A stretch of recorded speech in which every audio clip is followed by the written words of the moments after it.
Over the years of making camera reviews, videos, and other content, I've come to enjoy creating footage and images of small products. It's all about highlighting the details in the best way possible, within your limitations, whether it's product photos for a brand, social media, or something else. There are so many ways you can go about it.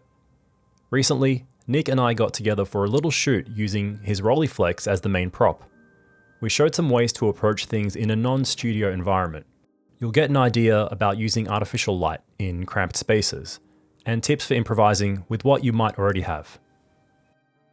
So generally when I'm doing B-roll for products or camera footage for my YouTube videos, I'm doing it at home, I'm doing it in cramped situations like this and under controlled lighting, because as nice as natural light is, it's always changing, so I like to work with artificial lights.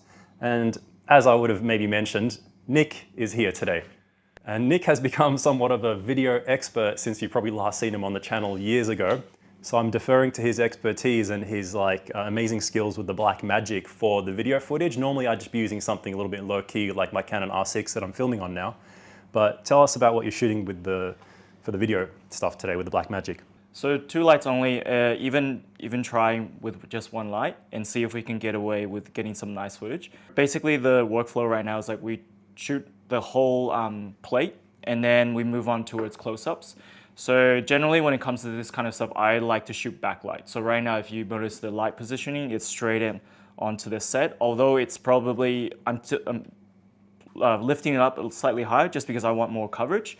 But if you have the liberty of having 2 lights, you could obviously lower this and have a tube over height, so that way it covers more. But I'm just saying that even with 1 light, you can get away with a lot. So generally what I'm trying to look for is nice reflections on the lenses here, and also good depth of field. So I'm shooting at f8 right now. If I had a 200 watt light or higher, probably I would go down even more to f11, f13 if possible. But in this case, I think f8 is enough for what we need. But generally just looking for good exposure, focus on composition, and then, yeah, just find the frames that you like. Yeah, and lighting probably is the key thing I find with any still life, small still life, or product B-roll, and that's why we're glad that Smallrig is sponsoring the video today with these lights they've sent us, being the RC60B, which is battery operated at the moment. Battery just means it's really convenient for us to move around, not to trip over any wires. And then there was the RT25 Tube light, which I've already been using for some of the product stuff you may have seen on Instagram or YouTube, because I love the long straight reflection that this creates when you're using a tube light. It's not just because it looks cool like a lightsaber, it actually creates a really nice quality of reflection and like a long kind of a lighting effect. They did also send us some of their smaller little vibe lights, which are good for a little bit of extra feel if we need those. But yeah, that's the plan today. We're just going to get creative, show a little bit of how someone might shoot some still life product shots like this. And for photos, I'm going to be shooting on the Pentax 645N with some Kodak Gold 200 and maybe just switching it up with a few different layouts, maybe introduce some more accessories, a slide projector.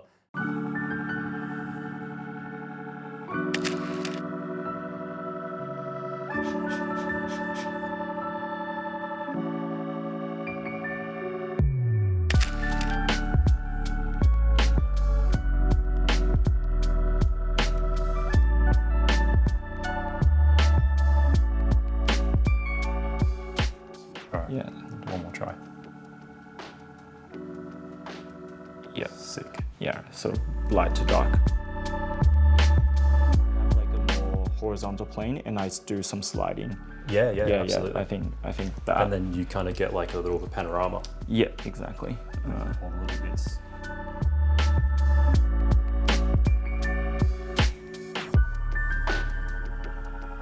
We also try and think about color contrast and keeping some level of consistency. You've got mainly just the black chrome and the brown leather here. And then if we want some pops of color, maybe I'll put in some of these old school rolls of film, some Kodak Panatomic X. So just thematically all matches and works well together. A macro lens is highly recommended for this type of work, but you can also use close-up filters. For example, I used simple close-up filters for all shots taken on the 75mm Pentax lens shown in this video. But Nick did also have a Pentax macro lens that I borrowed for some extreme close-ups. On my Canon mount cameras, I love to use the EF 100mm macro and other regular lenses. Yeah, the close focus macro shots, whether it's for B-roll or product photography, it really elevates things and shows you the way you wouldn't normally notice with the naked eye. And it's definitely worth having a macro lens when you are doing something like this. One last thing worth mentioning is I like to get creative when doing still life in terms of materials and backgrounds and accessories. So today we're actually using, we experimented with different materials using just jackets, just simple. We've got a leather suede jacket here. We've got a waxed canvas barber jacket that we're currently using. So we liked the level of reflectiveness from that, but you can use whatever you find around the house or in your wardrobe even, denim, leather, just get creative. You don't have to have purpose-made items for everything, even when it comes to lights. Sure, we have like some great lights here, but you can always mix and match and use whatever you have at your disposal.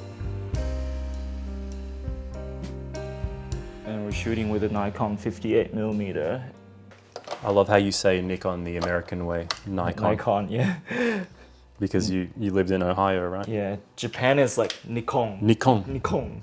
Nippon Kogaku. There's always like an argument of whether which way is the right way to say it. The right way is the Japanese way. Yeah, isn't it? of course, Nikon. of course. But I get it. Yeah. It's like, it sticks once you get used to one way.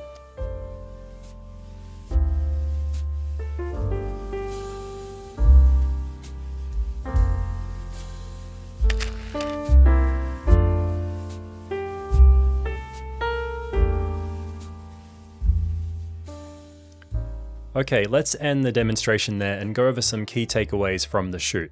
First and foremost, at least as far as I'm concerned, you want to be creative and just have fun with this. I don't think hard and fast rules are the way to go with something that has the opportunity for so much creativity.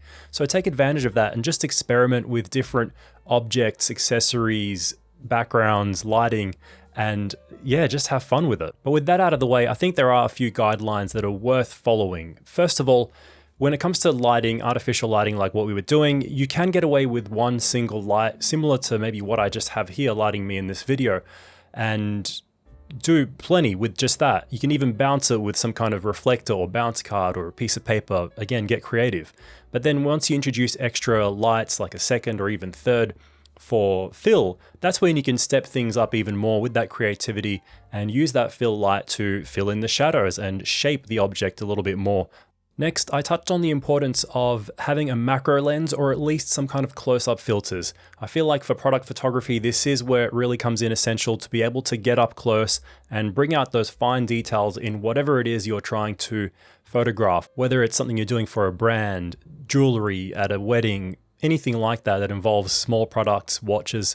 Having a macro lens or at least some close-up filters is going to allow you to step things up for video and for photo. Another quick tip, especially if you're working with film like I was, is you want to use a tripod so that you have one less variable that's constantly moving about and you can focus on the placement of the items and the lighting with the camera not constantly moving, and then also reducing vibrations where you might need to stop down your lens and get more depth of field. Lastly, I just want to reiterate the importance of experimenting with those accessories and secondary objects and think about how they might complement the main subject and kind of break it down like you would a scene that you're photographing out on the street. You've got your background, your foreground, your main subject, some secondary subject, and how it's all working together.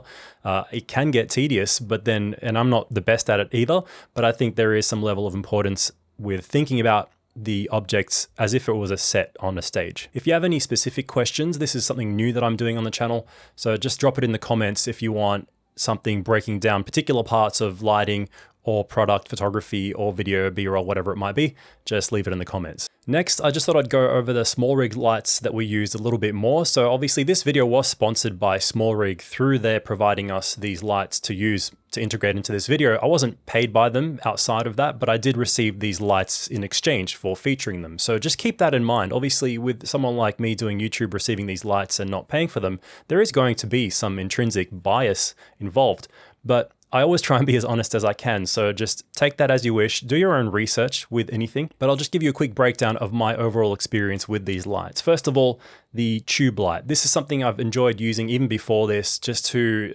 highlight certain reflective parts of a product, just for its portability and ease of use, because you just grab it, it's like a handle and you use it for, it's perfect for product photography and things like that.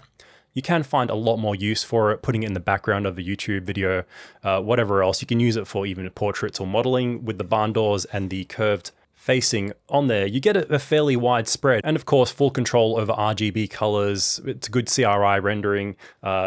Practically speaking, it's quite handy. You've got the NATO rail, you can mount it on light stands, you can put handles on it, intuitive controls. I got the version with the battery grip, as you saw us using it during the demonstration, but you can use it without the battery grip. It becomes more lightweight. You can just plug it into a USB power bank, whatever. So it's quite a versatile accessory to have in your arsenal. And as far as quality is concerned, I've already been using Smallrig stuff for a while, and so has Nick. You know, whether it comes to video accessories, cages, I use the cables, batteries, all kinds of Smallrig things. I wasn't really as familiar with their lighting stuff, so it was cool to actually see how well these lights performed and maintain that same quality that you probably know Smallrig for from stuff outside of these lights.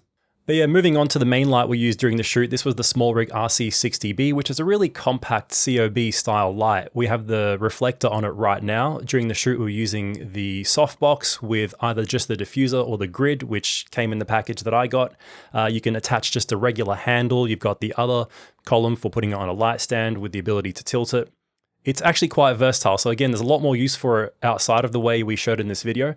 There's an attachment for putting a power bank back here. Also had intuitive controls and just overall really lightweight. So you can use it one-handed as I've done before. And I can imagine it being good for any run and gun situation, or I would even consider taking something like this to a wedding, so you'd have to bring a whole entire light kit or something heavier, or even a light stand if you have someone to just hold the light for you. The other good thing is that you can get a Bowens adapter so that you can mount just any regular Bowens mount light modifier. For example, you could put a beauty dish on it, whatever, and just kind of expand its usability from there. The other lights they sent us were a couple of these Vibe Pro Mini lights. We did use them for a bit of extra fill and some of the reflections that you would have seen on some shots of the Rolleiflex. These are just handy. They're tiny, they're really cheap. Also RGB, worked well, nice soft diffusion.